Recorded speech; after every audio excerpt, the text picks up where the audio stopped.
ஒவ்வொரு மனிதனுடைய வாழ்க்கையில் இருக்கிற தவறுகளை ஆராய்ந்து கொண்டிருக்கிறோம். நேற்றைய தினத்துல ஒரு ராஜாவுடைய தவறுகள், ராஜாவுடைய தவறுகளை பார்க்க போகிறோம். எல்லா ராஜாக்களுடைய தவறுகளும் நாம் பார்க்க போகிறோம். நேற்று யாருடைய தவறுகளை பார்த்தோம்? ஆசா என்கிற ஒரு ராஜா, நல்ல ராஜா தான். ஆனா அவன் செய்த தவறு என்ன? மனிதர்களுடைய உதவிகளை நாடினான், கர்த்தரை மறந்துனான். மனிதனுக்கு உதவி அவசியம், கண்டிப்பாக மனித தயவு நமக்கு தேவை. யாருமே இந்த உலகத்துல இயேசு கிறிஸ்துவுக்கே மனுஷனுடைய தயவு தேவைப்பட்டது. அது பாவம் அல்ல. ஆனா கர்த்தரை மறந்து, கர்த்தரை தேடாதபடி அவன் மனிதனை அவன் தேடினதாலே, ஏன்னா ஒரு முறை அவன் கர்த்தரை தேடினான், வெளிய வெற்றி ஆண்டவர் கொடுத்தார். ஆனா இந்த முறை அவன் கர்த்தரை தேடாதபடி மனிதனை தேடலாம் வாசிக்கிறோம். இதை சொல்ல வந்த தீர்க்கதரிசி அனானி என்கிற தீர்க்கதரிசி அவன் சிறையில் அடைக்கிறதை நம்ம பார்க்கிறோம். வியாதி, அதனால வியாதி வருகிறது. அந்த வியாதி வரும்போது கூட அவன் என்ன பண்ணல? கர்த்தரை தேடல, பரிகாரியை தேடினான்னு வாசிக்கிறோம். கடைசியில அவனுடைய தண்டனைகள், அவனுக்கு 35 வருடங்கள் போரே இல்லாமல் இருந்தது. ஒரே ஒரு போரை தான் அவன் சந்தித்தான். ஆனா மற்ற ராஜாக்கள்லாம் பார்த்தீங்கன்னா தாவீதெல்லாம் வாழ்நாள் முழுவதும் யுத்தம். இவனுக்கு நல்ல ஒரு கிருபையை ஆண்டவர் தந்திருந்தான். ஆனா அதற்கு இந்த சம்பவத்துக்கு பிறகு அவன் பாவம் செய்ததுனாலே, தவறு செய்ததுனாலே கர்த்தர் அவனுக்கு ஓயாத யுத்தத்தை ஆண்டவர் வரவழைத்தார் என்று பார்க்கிறோம். கொடிய வியாதி வந்து 2 வருடத்துல அவன் மரித்து விட்டான் என்று சொல்லி அவனுக்கு ஆண்டவர் கொடுத்த தண்டனையை ஆராய்ந்து பார்த்தோம். இன்னைக்கு அதனுடைய தொடர்ச்சியாக அவருக்கு பிறகு யோசபாத் என்கிற ராஜா தான் ராஜாவா ஆனான். ஆனா யோசபாத்தை குறித்து நான் முழுதும் படித்தேன். ஒரு சில தவறுகள் இருந்தாலும் கூட தண்டனை என்பது யோசபாத் ராஜாவுக்கு பெரிதாக இல்லை. 1-2 தண்டனைகள் இருந்தாலும் அது ஒரு ஏற்றுக்கொள்ளக்கூடிய ஒரு தண்டனையாக இருந்ததால அந்த யோசபாத்தை நான் கடந்து விட்டேன். அந்த யோசபாத்துக்கு பிறகு, ஆசாவுக்கு பிறகு யோசபாத்துக்கு பிறகு அவனுடைய குமாரனாகிய யோராம் என்கிறவன் என்ன பண்றான்? ராஜாவாக. இப்போ யோராமினுடைய தவறுகளை தான் இன்றைக்கு நாம் பார்க்க போகிறோம். யோராம் ஒரு நல்ல ராஜாவாக வேதத்திலே சொல்லப்படவில்லை. ஆனா யோசபாத் எப்படிப்பட்டவனா இருந்தான்? இல்ல, பொதுவா அப்பா அம்மா நல்லவங்களா இருந்தா பிள்ளைங்க எப்படி இருப்பாங்க? நல்லவங்களா இருந்தா. அப்பா அம்மா ரொம்ப கொடூரமா இருந்தா பிள்ளைங்களும் அப்படிதான் இருப்பாங்க. ஆனா யோராமுடைய அவன் தவறி போவதற்கு ஒரு காரணம் யாரு தெரியுங்களா? யோசபாத் தான். யோசபாத் ஒரு காரணம், அதை நான் சொல்றேன் உங்களுக்கு. இவன் எப்படிப்பட்டவன் என்று பார்த்தா, யோராம் ராஜாவை குறித்து வேதம் என்ன சொல்கிறது? யோசபாத் தன் குமாரர்களில் 6 பேர் உண்டு. நீங்க அதை படிச்சீங்கன்னா தெரியும், 6 பேர். அதுல 2ஆம் வசனத்துல அசரியா 2 முறை வருகிறது. எனக்கு அது 2 பேருக்கும் ஒரே பேர் வைப்பதற்கு வாய்ப்பு இல்லை. அது என்னன்னு எனக்கு புரியல. எல்லாரும் 6 பிள்ளைகள் உண்டு. அதுல வேதம் என்ன சொல்கிறது? 5 பேருக்கு என்ன பண்ணிட்டான்? பொருட்களையும் நல்ல வசதியான காரியங்களும் செய்து கொடுத்துட்டான். யோராமுக்கு தான் என்ன பண்றான்? ராஜ்யத்தை அவன் கொடுக்கறத பார்க்கலாம். நீங்க 3ஆம் வசனத்தை வாசிங்களா? அவர்களுடைய தகப்பன் வெள்ளியும் பொன்னும் உச்சிதங்களுமான அநேக நன்கொடைகளையும் யூதாவிலே 600 பட்டணங்களையும் அவர்களுக்கு கொடுத்தார். அதாவது மற்ற பிள்ளைகளுக்கெல்லாம் இவனுடைய யோராமுடைய சகோதரர்களுக்கெல்லாம் பொண்ணு வெள்ளி பொருட்கள் எல்லாம் கொடுத்து அந்தந்த பட்டணத்துல அவனுக்கு நல்ல செட்டிலாக வச்சுட்டாரு. யாரு? இந்த யோசபாத் ராஜா. ஆனா யோராமுக்கு என்ன பண்ணார்? அவன் சிரேஷ்ட புத்திரப்படியினார் அவனுக்கு ராஜ்யத்தை கொடுத்தான். ஆமா, யோராமுக்கு அவன் சிரேஷ்ட புத்திரனா இருந்தபடியால் அவன் ராஜ்யத்தை கொடுத்தான். உங்களுக்கு தெரியும், ஆதியிலே ஏசாவுக்கும் யாக்கோபுக்கும் நியாயமா யாருடைய சிரேஷ்ட புத்திர பார்த்து வரணும்? ஏசாக்கு தான் வரணும். ஆனா யாக்கோபு என்ன பண்றான்? தந்திரமாக சிரேஷ்ட புத்திர பாவம்ன்றது அப்பாவுக்கு பிறகு எல்லாமே அவன் தான். அது நிறைய பிள்ளைகள் இருந்தாலும் ஒருத்தருக்கு தான் அது கிடைக்கும். அப்ப இங்க யோராமுக்கு அது கிடைத்தது. ஆனா ஒரு நல்ல ஒரு கிருபையை ஆண்டவர் யோராமுக்கு கொடுத்தாலும் தன்னுடைய வாழ்க்கையில அவன் தவறுகளை செய்து தனக்கு ஆண்டவர் தந்த அந்த கிருபையை அவன் இழந்து போனான் என்று சொல்லி இன்னைக்கு நாம் பார்க்க போகிறோம். அவன் 8 வருடங்கள் தான் ஆட்சி செய்தான் இஸ்ரவேல் தேசத்திலே, யூத தேசத்திலே 8 வருஷம் தான் அவன் ஆட்சி செய்ததாக 5ஆம் வசனத்திலே வாசிக்கிறோம். 7ஆம் வசனத்தை வாசிங்க. 27 கர்த்தர் தாவீதுக்கும் அவன் குமாரருக்கும் என்றென்றைக்கும் அவனோட பண்ணின உடன்படிக்கை நிமித்தம் தாவீதின் வம்சத்தை அழிக்க சித்தமில்லாதிருந்தார். 6ஆம் வசனத்துல முடிவுல கர்த்தருடைய பார்வைக்கு இவன் பொல்லாப்பானதை செய்தான். அதனால கர்த்தருடைய கோபம் யோராம் ராஜா மேல இருந்தது. ஆனா அழிக்காதபடி ஆண்டவர் என்ன பண்ணார்? அவர் உதவி செய்தார். காரணம் என்னன்னா, தாவீதுக்கு ஆண்டவர் என்ன சொன்னார்? உடன்படிக்கை பண்ணினார். தாவீதுடைய வம்சத்துலதான் யார் பிறப்பாங்க? ஆண்டவராகிய நீங்க மத்தேயு 1ல பாத்தீங்கன்னா அந்த தாவீது வம்சத்துல பாத்தீங்கன்னா யோசபாத் வருவாரு, யோசபாத் ஆசா வருவாரு, ஆசாக்கு அப்புறம் யோசபாத் வருவாரு, யோசபாத்துக்கு அப்புறம் யோராம் வருகிறார். அந்த வம்சத்துல வருகிறார். அந்த யோராமுடைய வம்சத்துல தான் இயேசு கிறிஸ்து பிறக்கிறார். நீங்க மத்தேயு 1ல போய் படிச்சு பாத்தீங்கன்னா உங்களுக்கு தெரியும். அப்போ இந்த கிருபை எதனால ஆண்டவர் கொடுத்தாருன்னா தாவீதுக்கு ஆண்டவர் பண்ண உடன்படிக்கை. ஏன்னா உன் சந்ததியை நான் விளங்க பண்ணுவேன்னு சொல்றாரு. அதனாலதான் அந்த சந்ததியை ஆண்டவர் எவ்வளவு தவறு செய்தாலும் ஆனால் தண்டித்தாலும் வம்சங்களை ஆண்டவர் கொண்டு வருகிறதை நம்ம பார்க்கிறோம். இந்த 6 பேர்ல யோராமுக்கு தான் அந்த கிருபையை யோசபாத் மூலமாக கர்த்தர் அவனுக்கு கொடுத்தார்.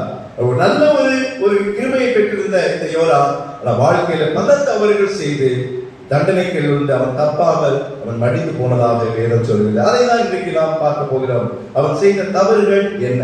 முதல் தவறு 21ஆம் அதிகாரம் 5ஆம் வசனத்தை வாசிங்க. யோராம்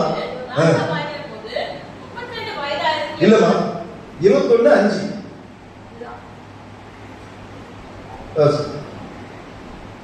4 ஒரு நிமிஷம்.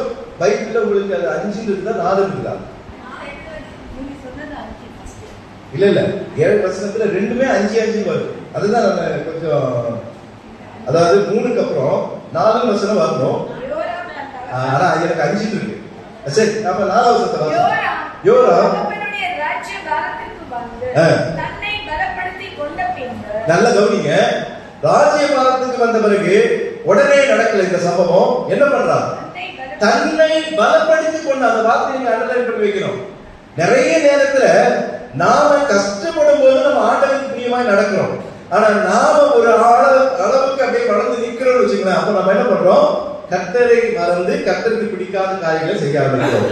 இவன் ஆரம்பத்துல அப்படியே சரியாதான் நடந்து வரான். ஆனா தன்னை பலப்படுத்தின பின்பு, தன்னுடைய சேனைகளை பலப்படுத்தின பின்பு, தனக்கு சுத்தி இருக்கிற எல்லா காரியங்களையும் அரண்களையும் அதிகமாக்கி தனக்கு பலமானது இது இப்ப ஒரு பிரச்சனையும் இல்லைன்னு ஒரு சூழ்நிலை வரும்போது என்ன பண்றான்? அவன் தன்னுடைய சகோதரர் எல்லாரையும் சொந்த சகோதரர்களை என்ன பண்றான்? கொண்டு போற. ஒரு ஆள் இல்லைங்க, எல்லாரையும். அதான் 2ஆம் வசனத்துல அவனுக்கு யோசபாத்தின் குமாரராகிய அசரியா, ஏலியே, சகரியா, மறுபடியும் அசரியா வருது. அசரியா, மிகாவே, செப்பத்தியா என்னும் சகோதரர்கள். சரி, 6 பேர் வச்சுங்க. 6 பேர் அவன் என்ன பண்ணிட்டான்? கொண்டு போட்டான். எப்படியே மனசு வரும் இல்ல? அவங்க ராஜ்யபாரத்துக்கு போட்டியா வரல, ஒரு பொறாமையும் கிடையாது. ஏன்னா எல்லாருக்கும் 6 பேருக்கும் யோசபாத் ராஜா எல்லாத்தையும் கொடுத்து அனுப்பிச்சுட்டாரு. இன்னைக்கு என்ன கொடுத்தாலும் பிள்ளைங்க மத்தியில் என்ன பொறுத்தவரு ஒரு பிரச்சனை வருதா இல்லையா? வருது.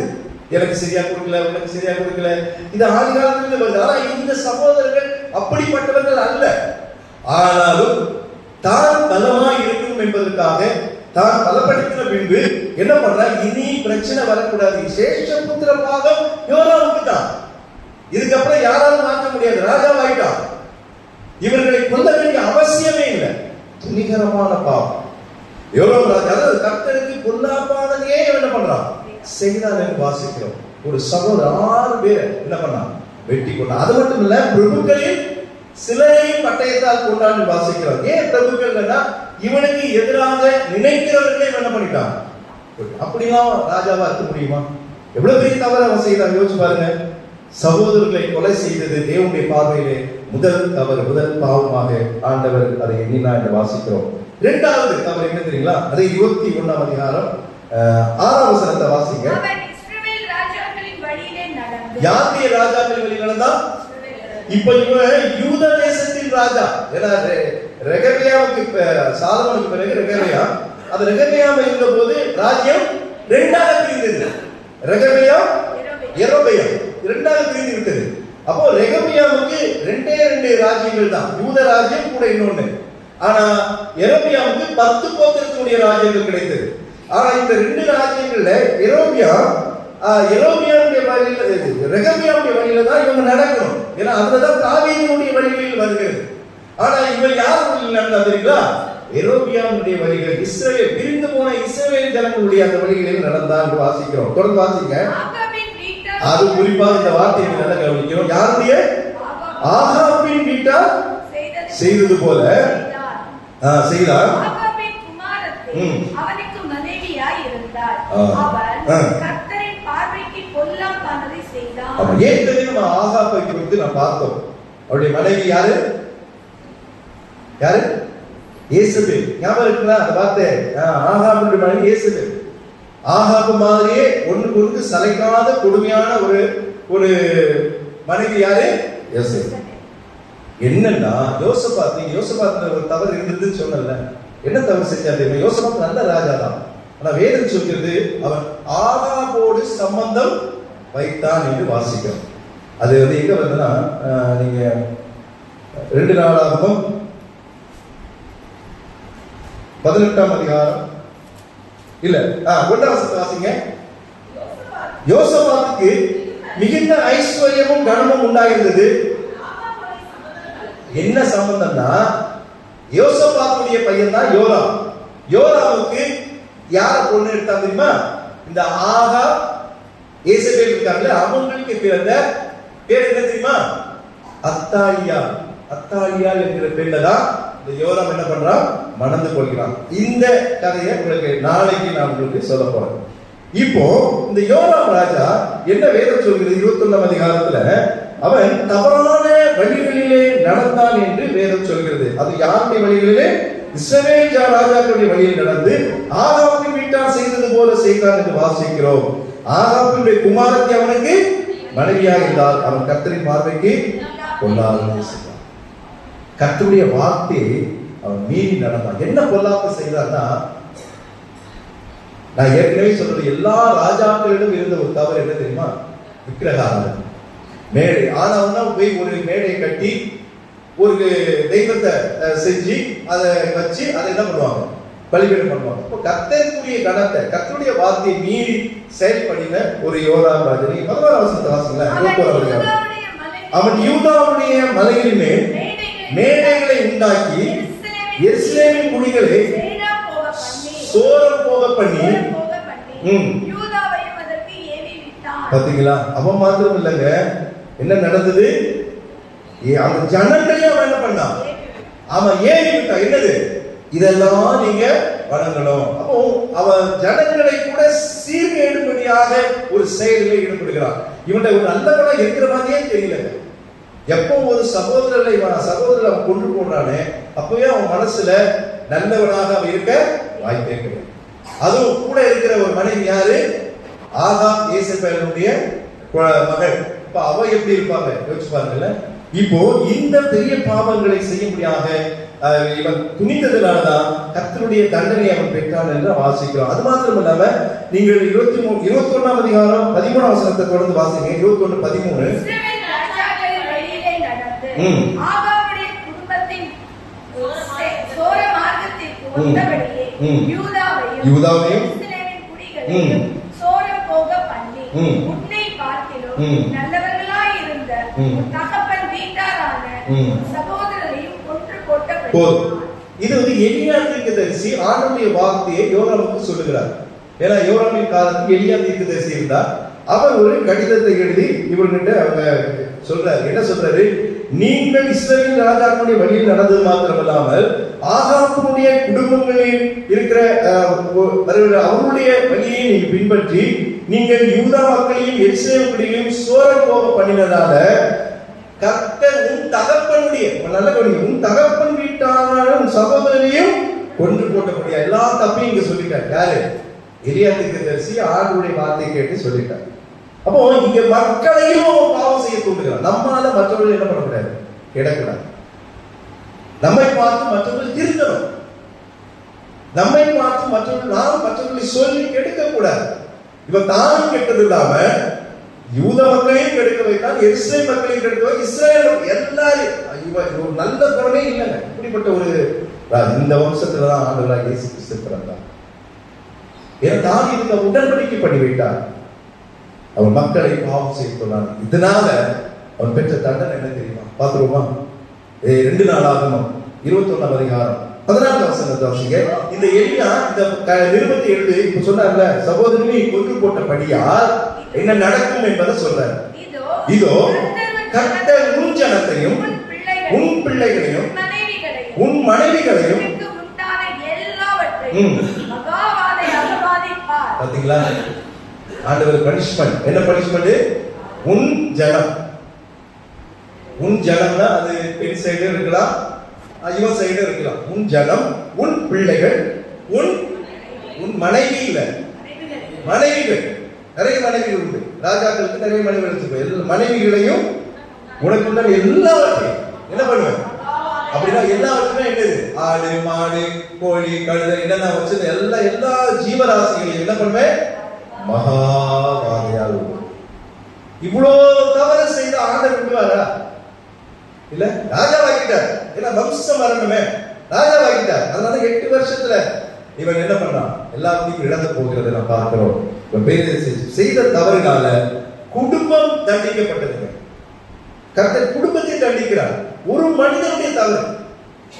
நம்முடைய வாழ்க்கையில் நம்ம ரொம்ப ஜாக்கிரதையா இருக்கணும். நாம செய்கிற தவறு நம்மோடு முடிவதல்ல. நம்முடைய மனைவி, நம்முடைய பிள்ளைகள், நம்முடைய சந்ததிகள், நம்மை அறிந்தவர்கள், நம்மை புரிந்தவர்கள், நம்மோடு இருக்கிறவர்கள் எல்லாருமே தண்டனைக்குள்ள கடந்து போக வேண்டிய சூழ்நிலை ஆண்டவர் தருகிறார். யோசிச்சு பாருங்க, நம்ம ஒருத்தனோடு இருக்கிறது இல்லை. குடும்பமாக நாம் தேவனுக்கு பிரியமாய் நடக்கும் போதுதான் கர்த்தர் நம்மை தொடர்ந்து ஆசீர்வதிக்கிறார். இங்க குடும்பம் வாதையால் மரித்து போவார்கள் என்று சொல்லி அது நடந்தது. இரண்டாவது என்ன தண்டனை தெரியுங்களா? 2 நாளாகவும் 21ஆம் அதிகாரம் 16ஆம் வசனத்தை வாசிங்க. அப்படியே கர்த்தர் பெலிஸ்தரின் ஆவியையும் எத்தியோப்பியாவுக்கு அடுத்த அரபியின் ஆவியையும் யோராமுக்கு விரோதமாக எழுப்பினார். அவங்க எழுப்புலங்க, அவங்க எழுப்பி வரல. யார் எழுப்பினார்? கர்த்தர் எழுப்பினார். இவனுக்கு யாருக்கு எதிராக? யோராம் ராஜாவுக்கு எதிராக. ஏன்னா அவன் அவ்வளவோ பாவங்களையும் அவ்வளவு தவறுகளையும் அவன் செய்து கொண்டிருக்கிறான். ஆண்டவரால பொறுக்க முடியல. அதனால என்ன பண்றார்? சில நேரங்களில் எதிரிகள் வருவதற்கு நாம தான் காரணம். வீடுகளில் நமக்கு குடும்பத்துல சில பிரச்சனைகள் வரும். எது ஏன் வந்ததுன்னே நமக்கே புரியாது. சில நேரங்கள்ல சில தவறுகளுக்கு காரணம், சில தண்டனைகளுக்கு காரணம் நம்முடைய தவறுகள் தான். அதை நீங்க புரிந்து கொள்ள வேண்டும். எல்லாமே அப்படி வராது. அப்படி பார்த்தா யோபுடைய வாழ்க்கையில அவன் நினைச்சு கூட பார்க்கலாம். அவன் நினைவுல கூட அவன் என்ன பண்ணல, பாவத்தை செய்யல. ஆனா எவ்வளவு பெரிய தண்டனை ஆண்டவர் கொடுத்தார். அவனுடைய நண்பர்கள் அவங்க என்ன சொன்னாங்க? நீ ஏதோ தப்பு செஞ்சுட்ட, ஆமா நீ யோசிச்சு பாரு, நீ கடவுள் விரோதமா நடந்துட்ட அப்படிதான் சொல்றாங்க. ஆனா இவன் தான் சுத்தமானவன் என்பது அவன் தெரியும். ஆனாலும் ஆண்டவர்கிட்ட அவன் மன்னிப்பு தான் கேட்கிறான். இப்படிப்பட்ட ஒரு குணமுடைய அவனே பெரிய தண்டனை. ஆனா ஆண்டவர் தண்டிக்கல. அந்த தண்டனைக்கு ஆண்டவர் என்ன பண்ணார்? தண்டனை கிடையாது, அது தண்டனை கிடையாது, அது பிசாசாலே கொடுக்கப்பட்ட ஒரு காரியம். அதுக்கு அனுமதிக்கிறார். ஆனா ஆண்டவருக்கு தெரியும் யோபு எந்த நிலையிலும் கர்த்தரை விட்டு விலக மாட்டான்னு தெரியும். இங்க இவனுடைய குடும்பம் பாதையால் மரித்து போனது என்று வாசிக்க. ஏன்னா அந்த தனி மனிதனுடைய அந்த ஒழுக்கை கேட்கிறான். சகையுடைய மனம் திருந்தல் தான் என்ன நடந்தது? குடும்பமே ரட்சிக்கப்பட்டது இல்ல? அப்படிதான் நடக்கிறோம். சகை ஒருத்தன் தான் மனம் திருந்தான். ஆனா ஆண்டவர் சொன்னார், இன்றைக்கு சகையுக்கு ரட்சிப்பு சொல்ல, இந்த வீட்டுக்கு ரட்சிப்பாங்க. வீட்டில் இருக்கிற அவனுடைய எல்லாருமே ரட்சிக்கப்படுகிறார்கள். ஒரு மனிதனுடைய மனம் திருந்தல். இந்த ஒரு மனிதனுடைய இழப்பினால இந்த குடும்ப மக்கள் அனைவரும் பாதையாலே மரித்தார்கள் வாசிக்கிறோம். கர்த்தர் எதிரிகளை எழுப்புகிறதை நாம் பார்க்கிறோம். ஆண்டவரே எழுப்புறார். பெலிஸ்தியர் ஆவி, பொல்லாத ஆவி அது. நீங்க அது சாதாரண நினைக்க கூடாது. எப்ப பார்த்தாலும் இஸ்ரவேல் ஜனங்களுக்கு எதிராக ஏதாவது செய்துவிட வேண்டும் என்று சொல்லி எப்பொழுதும் அந்த நோக்கத்தோடு இருக்கிற மக்கள் பெலிஸ்தியர். அந்த ஆவியை ஆண்டவரை எழுப்புகிறது பாருங்க. எத்தியோப்பியாவுடைய ஆவி எழுப்புகிறார். எதற்காக? யோராமை தண்டிக்க முடியாது. அப்போ அந்த எழுப்பினதுனாலே அவன் நிறைய அங்க சண்டைகளை அவன் மேற்கொள்ள வேண்டியதாக இருந்தது. எல்லாவற்றையும் காட்டினோம். நடந்தது என்ன தெரியுமா? 15ஆம் வசனத்தை வாசிங்க. உனக்கு உண்டாகும் குடல் நோயினால் குடல்கள் நாளுக்கு நாள் கிற்று மட்டும் கொடிய வியாதியினால் பாதிக்கப்படுவாய் என்று எழுதி இருந்தது. என்ன சொல்லியதா? இது எலியா சொன்ன வார்த்தை. என்ன வியாதி? குடல் நோய். உன் குடல்கள் நாளுக்கு நாள் இற்று விழுமட்டும். இற்று குடல் இற்று விழுமட்டும். எவ்வளவு கொடுமையான ஒரு தண்டனையை கொடுத்திருக்கிறார். எவ்வளவு துடிச்சிருப்பான்ல இல்ல? இந்த வியாதியை வச்சு ஏன்னா டக்குன்னு சாகிறது கிடையாது. இற்று போகணும்னா கொஞ்சம் கொஞ்சமா குடல் என்ன ஆகும்? ஆமா, அப்படியே அழுகி அழுகி அழுகி அழுகி கடைசி உள்ளுக்குள்ளே அது கழுத்து விழுந்து பயங்கரமான தண்டனை, பயங்கரமான தண்டனை. யாருக்கு? ஒரு ராஜாவுக்கு. ஆண்டவர் உடன்படிக்கை பண்ணின அந்த வம்ச வழியில வந்த அந்த யோராம் ராஜாவுக்கு கர்த்தர் தந்த தண்டனை இது. என்னது? உன் உடல் விழுமட்டு கொடிய வியாதினால் பாதிக்கப்படுவாய் என்று எழுதியிருந்தார். நடந்துதா இல்லையா? நீங்க 15ஆம் வசனத்தை வாசிங்க. இவைகள் எல்லாவற்றுக்கும் பிற்பாடு கர்த்தர் அவன் குடல்களில் வாதித்தார். வாசிக்கிறோம். ஆமா, அதுக்கப்புறம் அப்படி தொடர்ந்து வாசிங்க. அப்படி நாளுக்கு நாள் இருந்து எத்தனை வருஷம் அந்த வியாதி இருந்தா? ஏதோ ஒரு வாரம் 10 நாள் செத்து இருந்தா பிரச்சனை இல்லைங்க. இந்த இந்த இந்த பலவீனத்தினால அவன் எவ்வளவு கஷ்டப்பட்டிருப்பான் பாருங்க. இல்ல சும்மா அவ்வளவு ஈஸியா தெரியுமா? என்னதான் அப்பெல்லாம் அவ்வளவு ட்ரீட்மெண்ட்டும் கிடையாது, ஒண்ணும் கிடையாது அந்த நாட்கள்ல. ஏதோ மூலிகைகள் கொடுத்து ஏதாவது கொடுத்து என்ன பண்ண முடியும்? ஒண்ணும் பண்ண முடியாது. ஆண்டவர் ஒருவனை தண்டிக்கணும்னு நினைச்சா நீங்க தப்பவே முடியாது. ஆமா, இதுதான் அதுக்கு உதாரணம். என்ன தொடர்ந்து வாசிங்க. அப்படி நாளுக்கு நாள் இருந்து 2 வருஷம் முடிகிற காலத்தில் அவனுக்கு உண்டான நோயினால் அவன் குடல்கள் சரிந்து கொடிய வியாதியினால் செத்து போனான். போதும். குடல் சரிந்து கொடிய வியாதியினால் அவன் செத்து போனான். 8 வருஷத்துல முடிக்கிற அவன் நல்லா இருந்ததா, ஆண்டவனுக்கு பிரியமாய் நடந்ததா, அவன் கிட்டத்தட்ட ஒரு 30 வருஷமோ 40 வருஷமோ என்ன நடப்பான்? இந்த ராஜ்யத்தை அவன் ஆண்டிருப்பான். ஆனா கர்த்தருக்கு விரோதமாக அவன் தன்னை நம்பினான், தன்னை பலப்படுத்தி விட்டதால் தன்னுடைய சுயத்தை நம்பினான். கர்த்தரை நம்பாமல் எந்த ஒரு காரியத்தை செய்தாலும் தண்டனை உண்டுங்க. அதை நீங்க மறந்துடாது. அது என்னன்றது உங்களுக்கு எனக்கு தான் தெரியும். நம்ம என்ன செய்யறோம் உங்களுக்கு எனக்கு தான் தெரியும். உங்க காரியம் உங்களுக்கு, என் காரியம் எனக்கு. ஆனா கர்த்தருக்கு எதுவுமே தெரியாம இருக்கு, எல்லாம் தெரியும். அப்போ இந்த மாதிரி காரியங்கள் இருந்து நம்ம ரொம்ப ஜாக்கிரதையா இருக்கணும். எல்லாவற்றையும் காட்டி கடைசியில அவனுக்கு நடந்தது என்ன தெரியுங்களா? செத்து போய் கூட நம்ம சொல்லுவோம் சில நேரங்கள செத்து போயிட்டா கூட அதுக்கு பிறகு பேசக்கூடிய ஒரு காரியம் என்ன தெரியுமா? அவங்கள அடக்கம் பண்றது. அது பேசும், நாள் ஃபுல்லா பேசும்.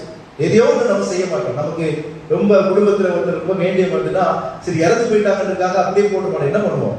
அவங்கள நல்லடக்கம் செய்யணும், நல்ல விதமா செய்யணும், பிரமாண்டமா செய்யணும், ஏதோ ஒன்று செய்யக்கூடாது. ஏன்னா அதுதான் அவங்களுக்கு செய்யற கடைசி காரியம் சொல்லி நல்லா பண்ணுவாங்க. ஆனா ராஜாக்களுக்குன்னு அந்த கல்லறைகள் உண்டு. ராஜாக்கள் மரித்த பிறகு செய்யக்கூடிய சடங்காச்சாரங்கள் உண்டு. ஆனா இந்த யோராம் ராஜா மரித்த பிறகு இதெல்லாம் அவனுக்கு செய்யல, அவன் இழந்து போனான். வேதம் சொல்கிறதுங்க. 19ஆம் வசனத்தை இந்த கடைசி பகுதி வாசிங்க.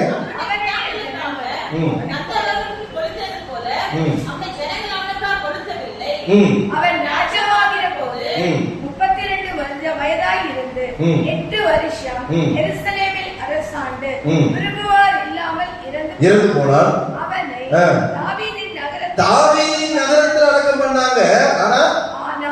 ஆனாலும் ராஜாக்களின் கல்லறைகளில் அவனை வைக்கவில்லை. இறந்து போனாங்க. ராஜாக்களுடைய கல்லறை அது தனியா இருந்தது. ராஜாக்கள் தாவீதின் நகரம் பெரிய நகரம். அப்ப அதுல ராஜாக்களை வைக்கக்கூடிய கல்லறைகள். இது யாரெல்லாம் ரொம்ப பயங்கரமான பாவத்தை தவறு செய்கிறார்களோ அவங்கெல்லாம் ஆண்டவர் அனுமதிக்கணும். அது மட்டும் இல்லாம கந்தவர்க்கங்களையும் அந்த கொளுத்தி அவங்க அந்த சடங்காச்சாரம் பண்ணுவாங்க. அதெல்லாம் என்ன பண்ணல, இவனுக்கு செய்யல. செத்தவனே போட்டு போய் என்ன பண்ணிட்டாங்க, போய் போச்சுட்டு வந்துட்டாங்க. எவ்வளவு பெரிய தண்டனை இல்லை, அவனுக்கே அதுக்கு பார்க்க முடியாது. ஆனா ஜனங்கள் இன்றைக்கும் அவங்க பேசிட்டு இருப்பாங்கல்ல, இந்த ராஜாவுக்கு இப்படி நடந்தது என்று சொல்லி. ஏன்? இவன் யோராம் ராஜாவுக்கு கர்த்தருக்கு கீழ்ப்படியாமல் அவன் நடந்தாங்க. கர்த்தர் தவறுகளை செய்யும் போது அதை தண்டிக்கிறார். இந்த எண்ணம் நமக்கு இருக்கணும். இந்த பைபிள் ஸ்டடியின் நோக்கமே நானும் நீங்களும் தேவனுக்கு பிரியமில்லாத காரியங்களை ஒரு நிலையும் செய்யக்கூடாது. யோசபாத் அவங்க அப்பா ரொம்ப நல்லதாரு, ஆனா ஆகாபோட அவன் சம்பந்தம் கலந்தான். அந்த சம்பந்தம் தான் யோராமுக்கு ஒரு பெரிய பின்னடைவை கொண்டு வந்தது. ஆனா அதற்காக யோசபாத்துக்கு ஒரு சிறு தண்டனைகள் கிடைத்தாலும் கர்த்தர் அவனுடைய முடிவெல்லாம் ரொம்ப அமெரிக்கையா இருந்தது. அவனுடைய வாழ்க்கையில யுத்தமில்லாத ஒரு அற்புதமான ஒரு வாழ்வை கர்த்தர் அவனுக்கு கொடுத்தார். ஏன்னா பெரிய ஒரு காரியத்தை ஒண்ணு அவன் செய்யறான். அவன் செஞ்ச ஒரே தவறு அவன் ஆகாபோட சம்பந்தம் வைக்கிறது தான். கர்த்தர் அவனை ஏற்றுக்கொண்டார். அவன் மரித்து கூட தாவீதின் நகரத்திலே ராஜாவுடைய கல்லறையிலே யோசபாத்தை வைத்தார். அதற்கு தொடர்ச்சியாக யோராமை ராஜாவாக்கிறது அவன் அங்கதான் சேரணும். ஆனா கர்த்தர் அதை அனுமதிக்கல. இது கர்த்தர் செய்கிற காரியங்க. இது ஜனங்கள் செஞ்சாலும் கூட கர்த்தருடைய அனுமதி இல்லாம அதை செய்யவே முடியாது. தடைகளை ஆண்டவர் கொண்டு கொள்வார். இதை குறித்து நம்ம ரொம்ப ஜாக்கிரதையாக இருக்கணும். இந்த யோராம் ராஜா தன்னுடைய வாழ்க்கையிலே எப்படியோ இருக்க வேண்டியவன். ஆனா கர்த்தருக்கு விரோதமாக அவன் பாவங்களை செய்கிறான். சகோதரர்களை, சொந்த சகோதரர்களை கொலை செய்து, தவறான வழிகளில் நடந்து, மேடைகளை அமைத்து, மக்களை பாவம் செய்ய தூண்டி, இந்த பாவங்கள் எல்லாம் செய்தபடியால் கர்த்தர் அவன் குடும்பத்தை பாதையாலே அவர் செத்து போனார்கள் வாசிக்கிறோம். எதிரிகளை ஆண்டவர் எழுப்பினார். சந்தோஷம் அற்று போன சூழ்நிலை, கொடிய வியாதியை அனுப்பினார். கடைசியில் மரித்தும் அவன் தாவீதுடைய கல்லறையில் இருந்தாலும் கூட ராஜாக்களுடைய கல்லறையிலே அவனை அடக்கம் பண்ண வேண்டும். எவ்வளவு பெரிய தண்டனை ஆண்டவர் கொடுத்தார். சேஷபுத்திர பாவத்தை யோராமுக்கு தான் ஆண்டவர் கொடுத்தார். ஆனா அவன் இழந்து போனான். ராஜாவாகி வருடங்கள் ஆட்சி செய்ய வேண்டியவன். ஆனா 8 வருஷத்துல இதனுடைய ஆட்சியை முடிக்க வேண்டிய சூழ்நிலை கர்த்தர் உருவாக்கினார். நம்முடைய வாழ்க்கையை நம்ம ஆராய்ந்து பார்ப்போம். தவறுகள், பாவங்கள் ஆண்டவர் விரும்புவதில்லை. ஏன்னா ஆண்டுடைய பிள்ளைகள் நாமெல்லாம், நான் அடிக்கடி அதான் சொல்லுவேன், நாமெல்லாம் தேவனாலே தெரிந்து கொள்ளப்பட்டு அழைக்கப்பட்டு விசேஷித்தவர்களாக நம்முடைய வாழ்க்கை இருக்கு. அப்படி பார்வையில நாமெல்லாம் விலையேற பெற்றவர். அப்போ மற்ற ஜனங்களை கூட நாம் வாழ முடியாது. பாவங்களுக்கு வெறுத்து, பாவங்களை ஒதுக்கி தேவனுக்கு பரிசுத்தமாய் வாழும்படியாக நாம் அழைத்திருக்கிறோம். வாழ்க்கையில ஆசீர்வாதங்களை பெறுவதற்காக மட்டும் ஆண்டவர் நம்மை தெரிந்து கொள்ள வேண்டும். ஆண்டவர் நம்ம பரலோக வாழ்வுக்கு ஆண்டவர் தெரிந்து கொண்டிருக்கிறார். இப்ப நம்முடைய வாழ்க்கையில் இந்த தவறுகள், பாவங்கள் எல்லாம் ஒவ்வொரு மனிதனுடைய வாழ்க்கையில ஆராயும் போது, குறிப்பாக யோராமுடைய வாழ்க்கையில அவர் செய்த தவறுகள் ஆராயும் போது, ஒருவேளை என்னுடைய வாழ்க்கையில இப்படிப்பட்ட எண்ணங்கள், இப்படிப்பட்ட தவறுகள் என்னுடைய வாழ்க்கையில செய்கிறவனாக இருந்தால், ஆண்டவரே இந்த தவறுகளை நான் செய்யக்கூடாது, இந்த தண்டனைகள் எனக்கு வரக்கூடாது என்று சொல்லி ஆண்டவருடைய கரத்திலே நாம் ஒப்புக் கொடுக்கும் போது கர்த்தர் நம்மை மன்னிப்பார், கர்த்தர் நம்மை ஏற்றுக்கொள்வார், கர்த்தர் நம்மை ஆசீர்வதிப்பார். அந்த விதமாக கர்த்தர் தொடர்ந்து உங்களையும் கர்த்தர் தொடர்ந்து ஆசீர்வதிப்பாராக. கண்களை மூடி கர்த்தர் நோக்கி நாம் ஜெபம் செய்ய போவோம்.